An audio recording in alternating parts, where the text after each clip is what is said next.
Η εισήγηση My paper is a lot longer than the one I'm going to actually read. I'm going to go straight to the second paragraph of the third unit, evangelization inside and out of cyberspace.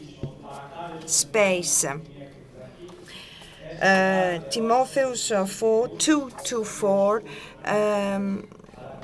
κήρυξον των λόγων, επίστηθη ευκαίρος ακέρος, έλεγξον επιτίμησον, παρακάλεσον, and in the end την ακοήν αποστρέψουσιν, επί δε τους μύθους εκτραπήσονται. These are the words of Paul, continue reminding us that the obligation of witness, of confession of death and resurrection of Christ and of his presence in our life is real and urgent, as it used to be in the first ages.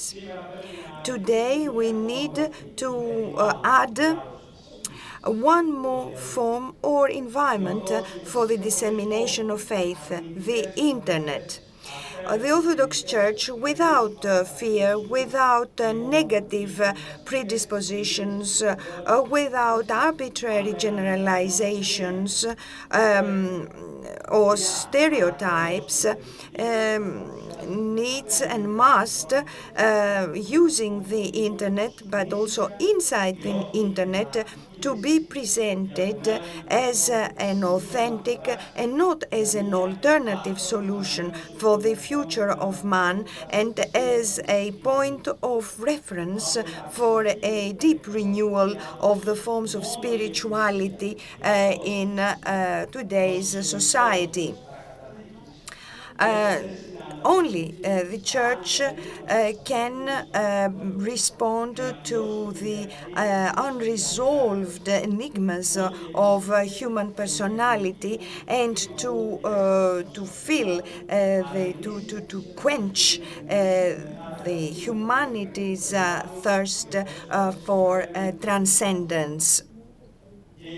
The guarantee of the action of the Orthodox Church inside this space and culture lies in the authenticity and the truth which are intrinsic to it. These two characteristics protect the Church against syncretism or relativity and secularization.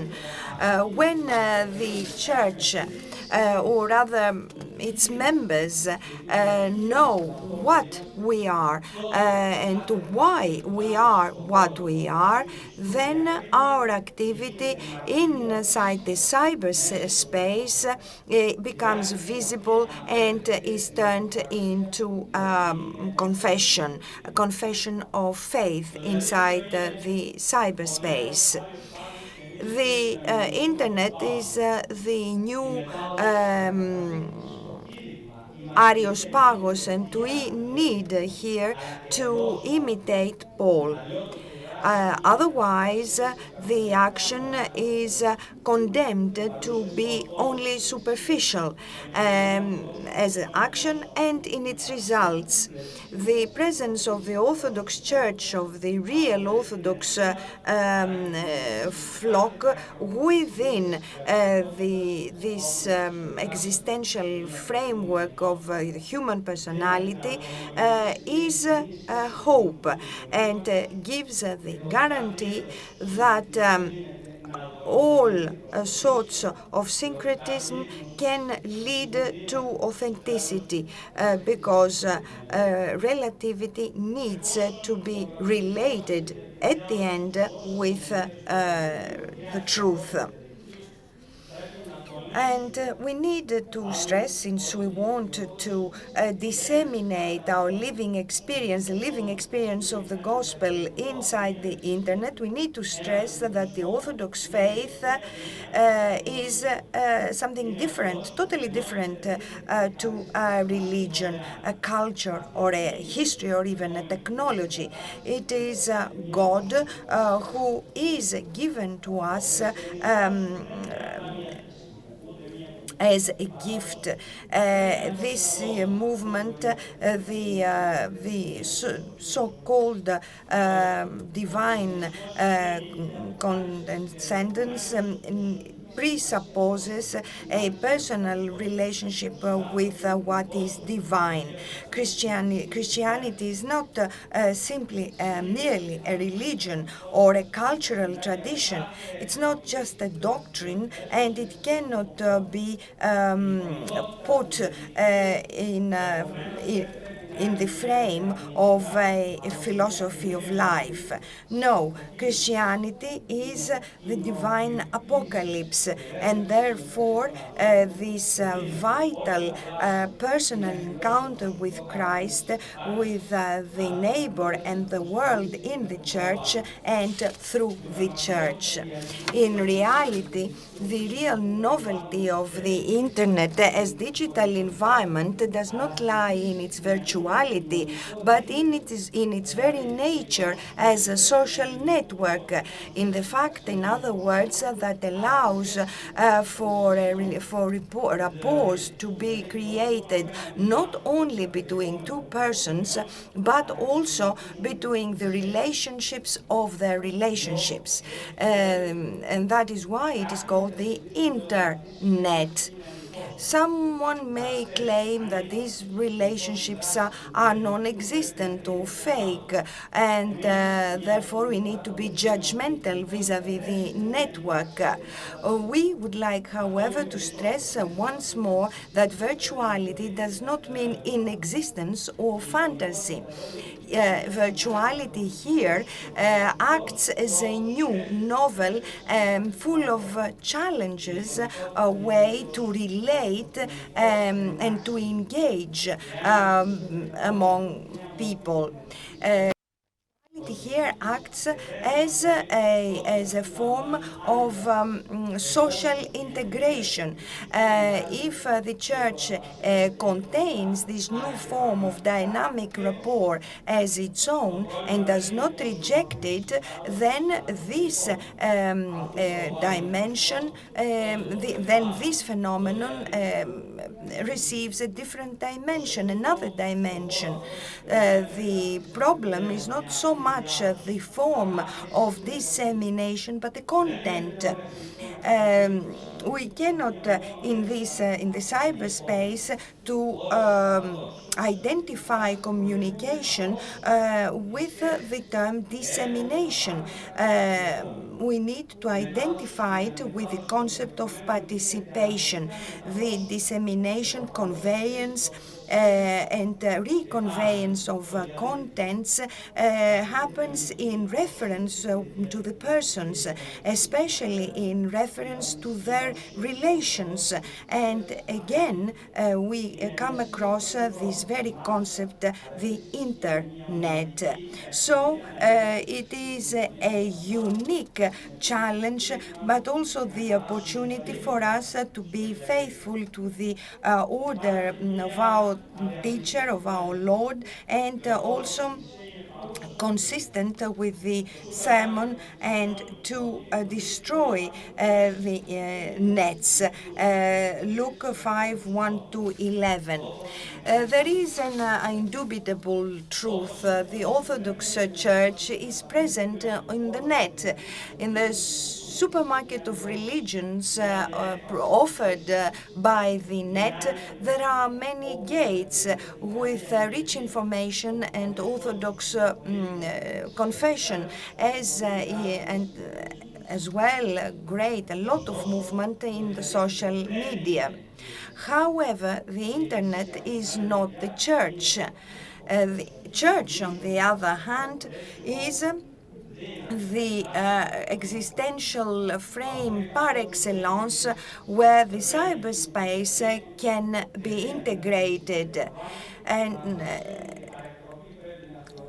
if anybody considers that the life of the church can be condensed in the space or in the cyberspace, this would be erroneous. The church needs to include and to contain the cyberspace because the church is too vast to be contained in the cyberspace. And we need to see the life of the church in praxis and experience, which transcends the life in the internet environment as another existential and saving framework. And this is the place, this is the frame where there can be union with what is divine, and everything will end in the sacraments and life of the church. The propaganda fide time is gone, is bygone, and the Orthodox Church is called today to share the Kalin Angelion in a modern and creative way. Today's a man is looking for information, for signs, and for signs in many sectors of his life, from the simplest and tangible ones to the more complex and transcendental ones.